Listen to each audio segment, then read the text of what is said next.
പുലർനിലാച്ചില്ലയിൽ കുളിരിടും മഞ്ഞിന്റെ പൂവിതൾ തുള്ളികൾ പെയ്തതാവാം. മിഴികളിൽ കുറുകുന്ന പ്രണയമാപ്രാവിന്റെ ചിറകുകൾ മെല്ലെ പിടഞ്ഞതാവാം.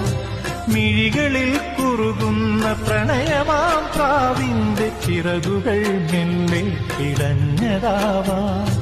താനേ തുറക്കുന്ന ജാലകച്ചില്ലിൽ തിരിനിഴൽ ചിത്രം തെളിഞ്ഞതാവാം. പിന്നെയും പിന്നെയും ആരോ പുലർനിലാച്ചില്ലയിൽ കുളിരിടും മഞ്ഞിന്റെ പൂവിതൾ തുള്ളികൾ പെയ്തതാവാം. മിഴികളിൽ കുറുകുന്ന പ്രണയമാപ്രാവിന്റെ ചിറകുകൾ മെല്ലെ പിടഞ്ഞതാവാം. മിഴികളിൽ കുറുകുന്ന പ്രണയ